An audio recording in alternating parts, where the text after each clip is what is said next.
So today we are going to start solutions.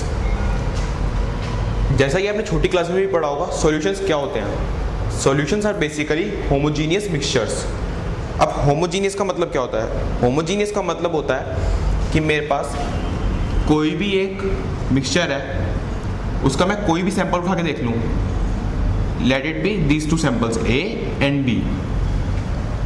अब जो composition A में मिलेगा मुझे, एज इट इज कंपोजिशन मेरे को B में भी मिलना चाहिए. मतलब कि मैं सॉल्यूशन का कोई भी पार्ट लूँ, छोटे से छोटा या बड़े से बड़ा, तो उसका परसेंटेज कंपोजिशन सेम रहेगा. That is called a homogeneous mixture. तो मतलब यहाँ पे क्या होगा, A और B इक्वलेंट होंगे, मतलब इनके परसेंटेज कंपोजिशन इक्वल होंगे. अब सॉल्यूशन के दो पार्ट होते हैं, एक होता है सॉल्यूट और एक होता है सॉल्वेंट. मतलब हम इन दोनों चीज़ों को मिक्स करके एक होमोजीनियस मिक्सचर तैयार करते हैं which is called a solution. Solute क्या होता है? हम एक सॉल्यूशन कंसिडर करते हैं, for example a sugar solution. उसमें क्या होता है? सॉल्यूट होता है शुगर, मतलब जिस चीज़ को हम डिसॉल्व कर रहे हैं. What is solvent? Solvent in that case is water, जिस चीज़ में हम डिसॉल्व कर रहे हैं.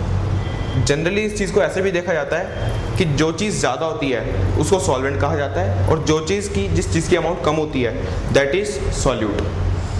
इस केस में तो ऐसा हो गया कि सॉल्यूट एक सॉलिड था और सॉल्वेंट एक लिक्विड था, बट ये हमेशा नेसेसरी नहीं होता. क्यों? क्योंकि सॉल्वेंट जो है वो सॉलिड हो सकता है, it can be a liquid, it can also be a gas. Okay, similarly solvent भी जो है एक सॉलिड हो सकता है, एक लिक्विड हो सकता है और एक गैस भी हो सकता है. तो इस तरह से हमारे पास तीन पॉसिबल सॉल्यूट्स हैं, तीन पॉसिबल सॉल्वेंट्स हैं. तो मेरे पास कॉम्बिनेशन से बनते हैं 3 into 3, मतलब टोटल 9 टाइप्स के सॉल्यूशन बनते हैं. अब 9 टाइप्स के सॉल्यूशन कैसे कैसे हो सकते हैं? Solid in solid, solid in liquid, solid in gas. और 3 तरह के, liquid in solid, liquid in liquid, liquid in gas. और 3 तरह के, gas in solid, gas in liquid and gas in gas.